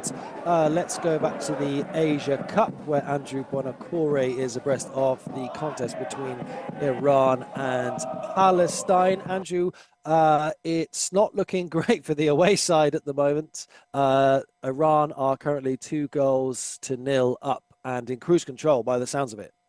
Yeah, although to be fair, the last 10 or so minutes, I wouldn't say that they've kind of eased into the game, but they've certainly kept Iran at bay a little bit more than they were able to previously. Again, it's usually down to just trying to disrupt Iran's patterns of play, but absolutely expect Iran to win this comfortably, because when Palestine do get the ball, they do struggle to bring it forward. Iran are very well drilled at the back, and although they've not been put under any defensive pressure, as soon as the ball comes near them, they keep their shape very well. And they made it very well for Palestine to find any space in the channels. But they're looking for balls over the top, looking to kind of hit their forward three fairly quickly. And Iran, so far defensively, are just lapping that up. But it's a very, very, very comfortable game for Iran so far. We're just entering the 28th minute, and it's Iran 2, Palestine 0. Thank you very much indeed, Andrew. It's been an absolute goal fest here on Football Live this afternoon. And no game epitomises that better than the contest between Le Havre and Lyon. The home side 3-1 up. It's been a red card fest as well, that game. Luke Charlton, tell us more. Yes, exactly that. I mean, I think I've calmed down a little bit in my previous estimation that Lyon maybe had to pull back in this game after going 3-1 down. But they're definitely going to really be struggling now as we enter the first few minutes of 6 minutes of injury time that have been given, because they're down to 9 men. Kaleta Sarr with a scything tackle from behind, straight in on the Le Havre striker substitute that's been brought on, Nabil Alioli. And it was a straight red. It was very obvious initially, because there was an injury to the striker. It wasn't sure what happened and whether the referee had spotted the actual infringement. But within a couple moments after that, once the striker was found to be okay and was helped off the pitch, the referee showed a straight red card. And yes, Lyon are now down to 9 men, and any hopes they had of potentially achieving a point in the remainder of this game have very much melted away here, because yes, with 9 men, they've got very little hope, especially when they're looking for 2 or 3 goals. So that's both centre-halves that have been sent off in this game. But as we enter now the 93rd minute, it's Le Havre 3, Lyon 1. Lyon 2 goals down and 2 men down as well after that second red card for them. Perhaps unsurprisingly, a victory for Le Havre has been suspended on NaiRabet. A draw, if Lyon can manage that in the remaining few minutes of injury time at the end of that game, is currently 29.0. A Lyon win, if they can overturn being 3-1 down and down to 9 men, is currently 101.0. We're going to have a quick check with Richard Bond about a possible concern for Tottenham Hotspur defensively. We're just talking about some positivity for Manchester United in defence, but a potential concern for Tottenham, Richard. Well, I think it's down to United's approach maybe in this last sort of 10 minutes. They brought McTominay on, and he seemed to get himself about a bit, and he's steamed through Pedro Porro, he steamed through Udogie, the Spurs fullback, and he was in some considerable pain. He was about a minute or two off the pitch, really, where he had some treatment. He's come back on now and seems like he's okay running it off, but I think it's a sign of intent for United, who perhaps weren't really winning that battle in midfield. Spurs still have the majority of the ball, but United are getting a little bit more possession in the recent minutes. But at the moment, though, we've got 20 minutes to play. It's United 2, Spurs 2. Thank you, Richard Bond, our senior reporter at Old Trafford this afternoon. NairaBet currently price a Manchester United victory at 3.25. It is currently a draw, and they price a draw at 2.10. Price that as the most likely outcome at the moment, because a Spurs victory is 3.80. All odds available on nairabet.com and subject to change. We're going to cross to Germany again and just get a personnel update from Ethan Gardner, because there's been a few substitutions to update us about. Ethan. Yes, well, the latest substitution is for Mönchengladbach. They've made a change up front. Alassane Plea coming off. He took a little bit of a knock as this game gets more physical. An American striker, Jordan, comes on. Quite a physical-looking player, Jordan. Maybe Mönchengladbach looking for more of an outlet when they clear their lines, because they are under a significant amount of pressure from Stuttgart. I'd be surprised if it ended this way, but after 70 minutes, it is Mönchengladbach 2, Stuttgart 1. Lovely stuff. Thank you very much. Any updates in that contest between now and the end of the show, we will, of course, bring you up to date with them. We'll be hearing from Barry Swain in a few moments' time, because he's covering Ghana and Cape Verde for one of the British broadcasters this evening. So we're going to get an update from him on his pre-match thoughts. In the other Africa Cup of Nations game, it is half-time between Egypt and Mozambique. So we will be bringing you another update from Edward Dowling before too long. But for the time being, we're going to wait for a full-time report from Le Havre against Lyon, and we will cross to Richard Bond, who's at Old Trafford. Richards, it's been an exciting contest so far. I know we only spoke to you a few moments ago. 18 minutes left. Does either side look like breaking the deadlock at the moment? I can see a goal in this, definitely, if not a couple. You know, both sides are very much committed to trying to get a winner in this one. For both their sakes, you know, Tottenham going in the top four, United just so far off the pace of those Champions League placings. So it'd be interesting to see, you know, if there's going to be further changes off the bench, or, you know, I can just definitely see something happening in this one. But at the moment, we've had a few niggly little stoppages. I think Rashford just offside there, had a bit of a heavy hit off on the Spurs defenders as well. But 80 minutes to play. We're going to get a winner here, I'm sure. Man United 2, Tottenham 2. If we don't get a winner in that game, Richard Bond, I will be holding you personally responsible for promising us there would be one. I'm absolutely convinced you have jinxed it now. Richard, I'm just going to stay with you for a second. How has Richarlison looked up top? He's been a slightly maligned character, I think, since he joined Tottenham. He's perhaps been scapegoated a little unfairly, because he's one of those players that managers love. He brings so much to the team that isn't just goals. You know, he has got a decent goals record, but you don't buy someone like Richarlison as a goal scorer per se, not in the sense that you'd buy someone like Erling Haaland. So what's his performance been like this evening? Well, I think with Richarlison, I think you just hit the nail on the head there, really. He is a player that needs to be loved. I think at Everton, particularly, he had spells, and he very much had that really good season where his goals eventually kept them up. At Spurs, we haven't really seen much of that until most recently. 6 goals in 6 games now. So, but he's a peripheral figure. He comes in and out of games. You know, he's that kind of guy that will just go and get you a winner, but he'll also be a guy you won't see for a majority of the match. That's what Richarlison is, and you take it or leave it. He's different, but he has that little bit of extra quality that other players don't have. So he's a match winner, and we will see if he can be the one today. I still believe there's that goal in this game, though. It's Man United 2, Tottenham 2, 15 minutes to go. One last question for you, Richard. What has Timo Werner brought to the table at Tottenham? Because obviously in the absence of Son Heung-min off that left wing, the spotlight's going to be on him whether he likes it or not. He didn't seem to love the spotlight being on him when he was at Chelsea. I'm still convinced that he could have done a good job for that Chelsea side, but they didn't seem to think so. So yeah, I think an important question is, how has he looked in the first 75 minutes or so of that game? I think he's been really good today. You know, as debuts go, he's worked his socks off, and I think that's one of the things you really talk about. Son, you talk about as well Kulusevski not playing today. Those are the two probably biggest runners for Spurs. I think this season, Kulusevski in particular, he's had the most passes, had the most kind of involvements in Spurs' play, and he's covered the most distance. So they're missing that, but it hasn't looked like it, with Werner's running down that flank, and he's come back and he's tracked as well. So it's promising signs. He had a couple of chances. I think it's one of those things he just needs to have the chance to have one shot that goes in, a bit of a lucky one or something, and I think he's off and running. But yeah, positive start for Werner today. Lovely stuff. Thank you, Richard. He just needs to want to go in off his proverbial backside, doesn't he, really, Timo Werner? And then you wonder if the floodgates will open for him. Let's have a chat to Luke Charlton, because it's full time in the game that he was covering in France for us, Le Havre against Lyon.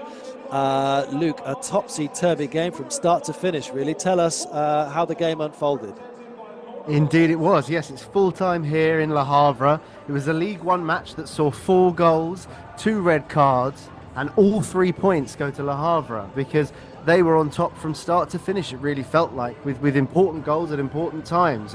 Their first goal of the match came in the 18th minute through Gauthier Lloris, the younger brother of ex-Lyon goalkeeper Hugo Lloris. It was an excellent corner played in from Christopher O'Perry to be headed in by Lloris to give the home side the deserved 1-0 lead. And for Lyon, things went from bad to worse, with only 12 minutes after that, there was a straight red card given to Jake O'Brien for a heavy challenge, a studded foot that came down, that was upgraded by VAR, because the referee initially awarded the challenge as a yellow, but it was upgraded to a red card, and Lyon were down to 10 men. We move into the second half, where Lyon will be looking for an equaliser, but it all came down to Le Havre carrying on and pushing and trying to extend their lead, and they did go 2-0 up in the 50th minute with an amazing finish from Emmanuel Sabi, who was able to be played through in behind. A little bit of a potential altercation with the Lyon defender that was given as fair contact, and he was able to slot past Santi Lopez to make it 2-0. Lyon had a brief resurgence only a few moments later, with Alexandre Lacazette slotting home after excellent work from Rayan Shekri to make the game 2-1 in Le Havre's favour. But it seemed to be out of sight only 5 minutes after that, with an excellent finish from the previous assistant, Christopher O'Perry, to make it 3-1 with an excellent shot from outside the area on his left foot that flew past an outstretched Anthony Lopez in the Lyon goal. The game seemed to ebb and flow a little bit in Lyon's favour from there, but the result was fairly compounded in the 90th minute, when Duej Kaleta Sarr was given a straight red card, which meant that both Lyon's starting centre-backs had been sent off in this match. It was a heavy challenge in from behind on the Le Havre striker, and it meant that Lyon finished the game with 9 men. And a result here that sees Le Havre gain all 3 points with a 3-1 victory over Lyon at home in front of a 23,000 plus crowd that were singing throughout the match, and it was an excellent affair here. Thank you very much indeed, Luke. I can bring you news of another goal in the Asia Cup. The goals, powered by NaiRaBet. We were telling you a few moments ago that Iran were in cruise control and 2-0 up. They are now 3-0 up against Palestine in their first game of the Asia Cup. News from Andrew Buonocore on that in a few moments' time. But for now, this is Football Live. If you're betting on sports this week, why not make your money go further? Sign up to NairaBet for 11 days of risk-free betting. If your bet loses, you will get your stake back as a free bet up to 2,000 Naira. All you need to do is register a new account with NairaBet today and qualify to get up to 22,000 Naira in free bets. Visit www.nairabet.com/bonus for more information. General and free bet terms apply. Must be over 18. Must be KYC approved. Must place a qualifying bet. Bets must include football, tennis or basketball markets. Please gamble responsibly.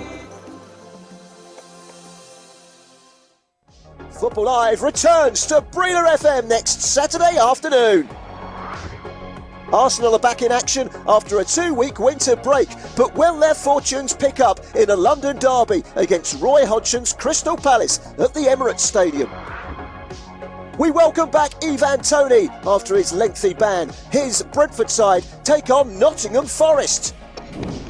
We'll keep a close eye on the AFCON clash between Mauritania and Angola in Bouake. Bayer Leverkusen are still unbeaten in the Bundesliga. They go to Leipzig with their unbeaten run on the line. Dean Kilford will be your host next Saturday afternoon. Football Live will be going live on Breeler FM from 1:30. Let's get back to the action on Football Live. Powered by NairaBet. This is Football Live with Alex Guildford. Yes, a very good afternoon to you. If you've just joined us here on Football Live on Brilla FM, where have you been? It's been goals galore, red cards all over the place as well. Well, actually, in one very specific place, we're going to get an update from Barry Swain on this evening's AFCON game between Ghana and Cape Verde in a few moments' time. But before we do that, need to have a catch up with Andrew Buonocore because he's got another goal to bring for us from his game this afternoon between Iran and Palestine. Andrew, tell us more. Yeah, it's 3-0 now to Iran, and the third goal was an absolute beauty. Mehid Gaidi scored the goal for Iran. It was a sweeping move. They attacked down the Iran right, cut inside from the right. Gaidi was screaming for it on the left as he moved towards the box, and a beautiful finish from him, worthy of Kevin De Bruyne, as he just passed it inside the far post from 15 yards out. But I've got to say, Palestine are really getting stuck in. We could have had at least 2 red cards, in my opinion. They're pulling shirts, and they seem to be masters of the follow-through. They're really injuring these Iran players at the moment. No Iran player has gone off the pitch, but Kanan Zidagan, who played well in the first half, Taremi, who's their primary striker, Kalazideh and Yahan Baksh have all been on the receiving end of really quite brutal challenges, a couple of those from behind. So not only are Palestine losing the game, they're really already, even though it's the first half, starting to lose their heads. So they really need to calm down. And I fear, to be fair, for some of these Iran players, because they are on the end of some absolutely awful challenges. And this referee is doing absolutely nothing to protect them. Just having a word with the Palestine players to remind them to play fairly. I think we've had 3 yellows for Palestine so far. I think we could have had 6 yellows and at least 2 reds. It's a very meaty game. We're just coming towards the end of the first half, and it's Iran 3, Palestine 0.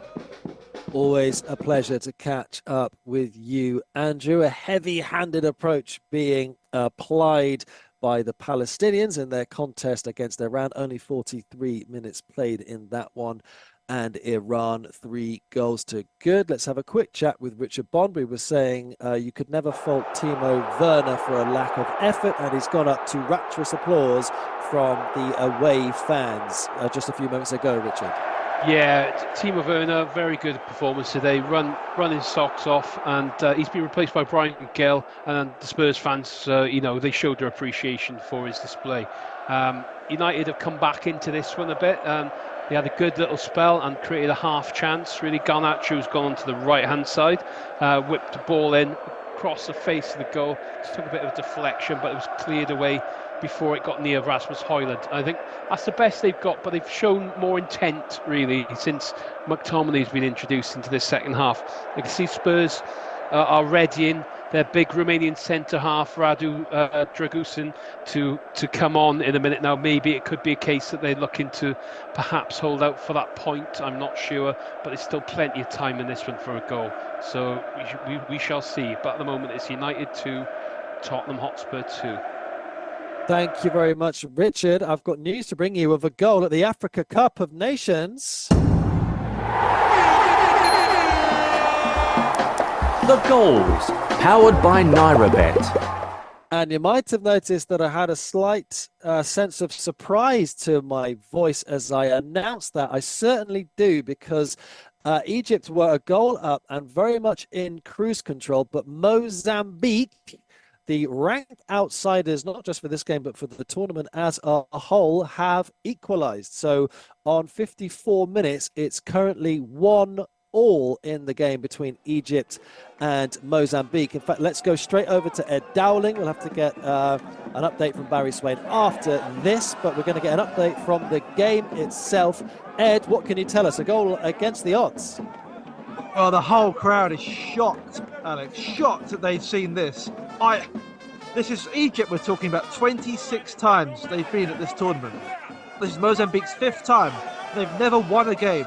And here they are. They've just equalised against the record holders. They are like, Egypt are like the Brazil of AFCON, effectively.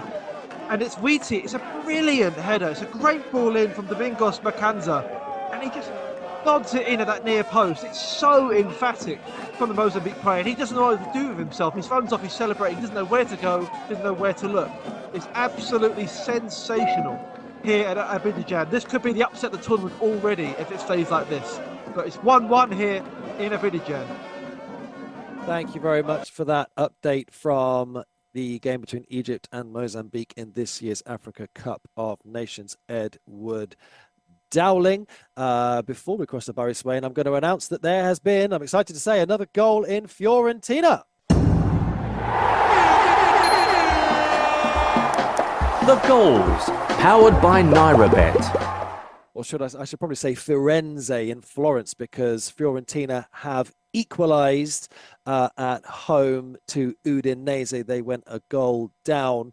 Lots of changes for the home side this afternoon. They had to ring the changes, really. But good news for them is that they have equalised, and there is still some time in that game. We'll get an update on that in just a second from Paul James. I think before we do that, though, we should have there's been another goal, goodness me, to announce in the Africa Cup of Nations.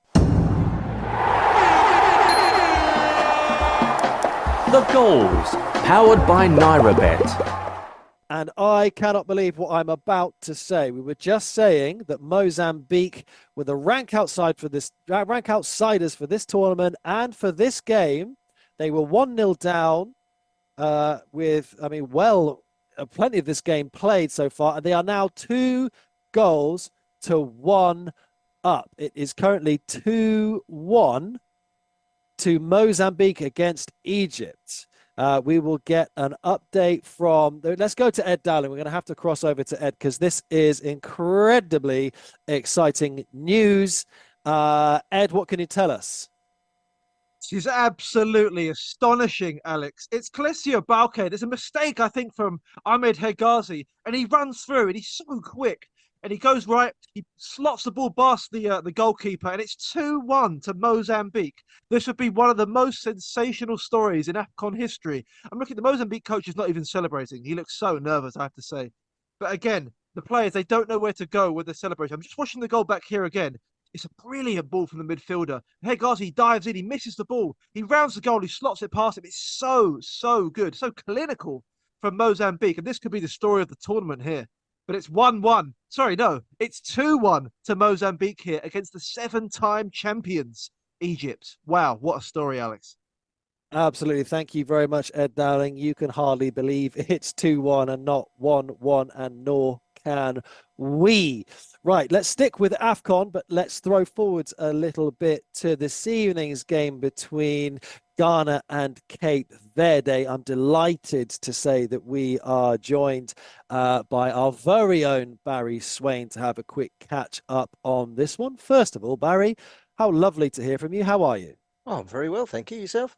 I'm absolutely superb. Barry, you're covering Ghana against Cape Verde this evening. The game gets underway in about half an hour's time, I believe.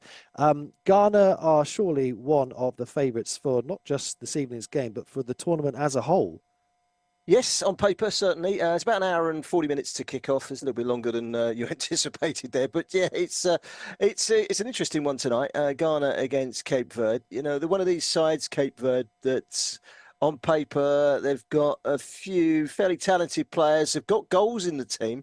Not spectacular players, but, you know, the likes of Gary Rodriguez, who's scored goals in Turkey for Ankara Gucci, Bebe, of course, who had a brief spell at Manchester United, and Benfica now at Vallecano. So they've got some talent in there. It could be a difficult one tonight, especially given what's happening at the moment, as we just heard from Ed, over at the game between Egypt and Mozambique, which is amazing with an hour gone. There might be a shock on the cards later on this evening as well.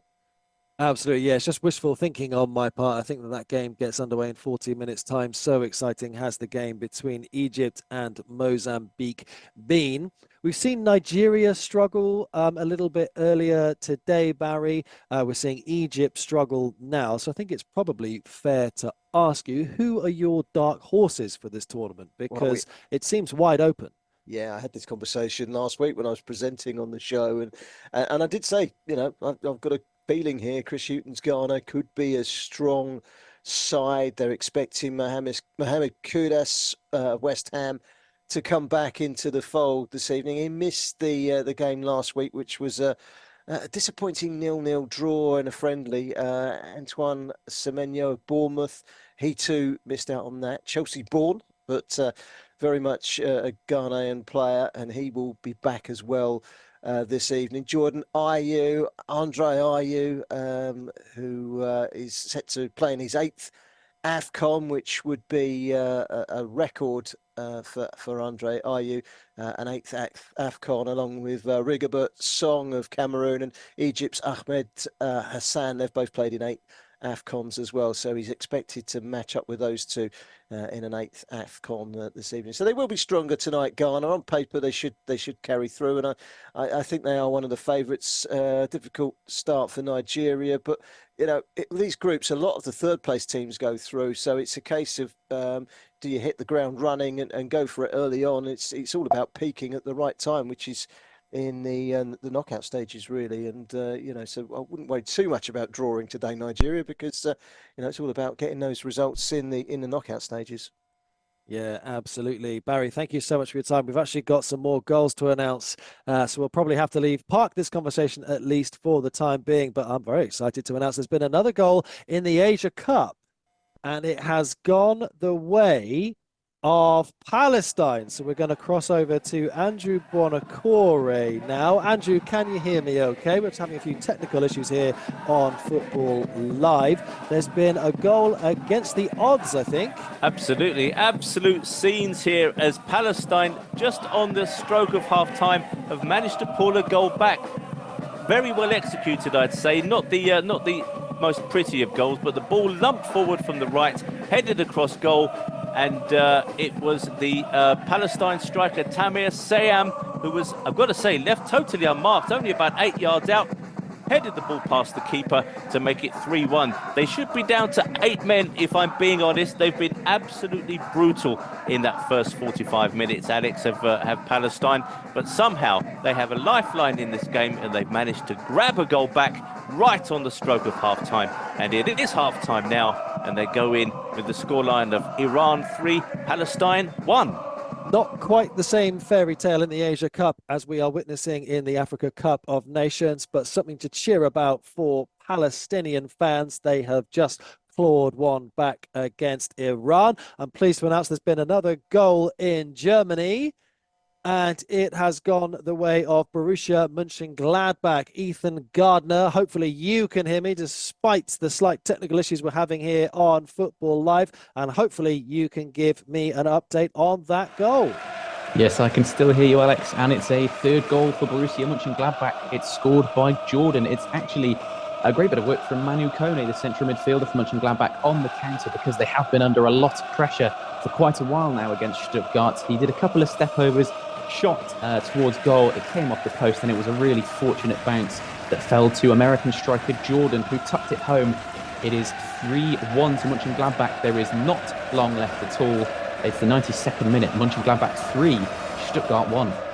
Thank you very much indeed. Let's have a quick catch up with Richard Bond, because he is at Old Trafford for us deep into injury time at the end of the game. Now, Richard, Manchester United 2, Spurs 2, a topsy-turvy game. Tell us, what are the closing stages of the game look like at the moment? Well, a few changes have come about, but I've just seen the most glorious chance of winning the game just gone amiss. And what a chance it was. Scott McTominay was free in the centre of the box, and he's met Anthony, who's just come on for Marcus Rashford's cross, in-swinging cross, right on his head, unmarked, and it's gone just over the bar. Oh, Eric Ten Hag, his head on his hands. He can't believe it, but that was probably the best chance we've had in the last few minutes. As United have looked the more likely winner, I would say. Incidentally, for Spurs, a bit of an injury concern for Van de Ven, who came back. It may well have been cramped, but he was forced off with about a minute to go of normal time. But it's 2-2 here, just coming into the final stages. Thank you very much. Richard will be hearing from you for a full-time report before too long, I am sure. Let's head to Italy and get an update from Paul James. There's been a chance for Udinese to take the lead again. Yes, just prior to that though, Fiorentina have equalised, of course. The free kick, the cross came in from the right-hand side from Ferroni, the substitute, and Luca Beltran get his head on the end of that and put it in the right corner, leaving the goalkeeper standing with no chance. Well, Udinese have responded with 3 substitutes, including the Nigerian forward Isaac Success, and Tyrone, one of the other substitutes, just hit the post with a free kick for Udinese from about 20 yards out. The goalkeeper spilled it and it landed on the post. So Udinese very nearly retook the lead, but it's Fiorentina 1, Udinese 1.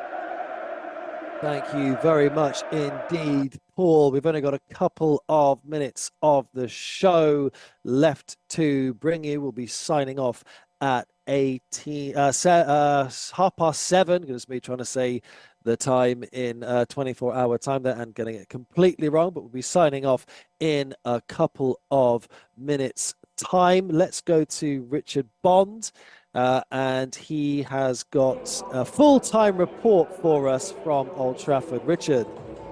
Yeah, it's full-time here at Old Trafford. Breathtaking game. Spurs have drawn 2-2 with Manchester United at Old Trafford. Really dominating in the first half, but United were the more clinical. Rasmus Højlund scoring his second goal of the season just 3 minutes in to stun Spurs, who came back really well and equalised through Richarlison's flicked on header from a corner. United then took the lead just before half-time with Marcus Rashford coming in for his 6th goal in 11 games against United to give them the lead at the break. Spurs caught United cold just after the break by just netting straight away, catch them cold with man of the match Rodrigo Bentancur ghosting in between 2 defenders to net for Spurs. Both sides went for it in the second half, but they couldn't be separated. So it's a share of the spoils here. Manchester United 2, Tottenham Hotspur 2. Thank you very much indeed for your fine work, Richard. Let's cross to Ed Dowling and get a catch-up on the Africa Cup of Nations game that he's covering for us between Egypt and Mozambique. What is the latest, Edward? Still 2-1, 68 minutes gone here. If it stays like this will be the upset of the tournament, no matter what else happens. This is absolutely astonishing what we're witnessing here. In the first game of AFCON, Egypt's been so off it, and Mozambique so sharp, so disciplined with their defending and everything. It's really, really great to see as a neutral, but there's half an hour left to go, and there's going to be another twist to this tale, I'm sure. But it's 69 minutes here. It's 2-1 to Mozambique against Egypt. A potential fairy tale game underway then. Egypt trailing Mozambique by 2-1. I am sad to announce that is all we have time for this evening here on Football Live. Our feature game of the evening was, of course, the contest between Manchester United and Tottenham Hotspur. That game has finished 2-1. The game between Le Havre and Lyon finished 3-1 to Le Havre. They were also 2 goals to the good. Sorry, what did I say? I said the game between Manchester United and Tottenham was 2-1. It finished 2-2. The game between Le Havre and Lyon finished 3-1. Borussia Mönchengladbach 3-1 up at home to Stuttgart. Egypt in the big potential upset of the day, of the tournament perhaps, 2-1 down to Mozambique in their game in the Africa Cup of Nations. At half-time, it's Iran 3, Palestine 1, and the game between Fiorentina and Udinese is about to finish, and the score there is currently 2-1. So a fascinating evening of football for you here on Football Live. Massive thanks to Barry Swain for coming on. Massive thanks to all of our superb team of reporters here, and thanks to producer John as well. This has been Football Live. You have been listening to Football Live, exclusive to Brila FM, sponsored by NairaBet.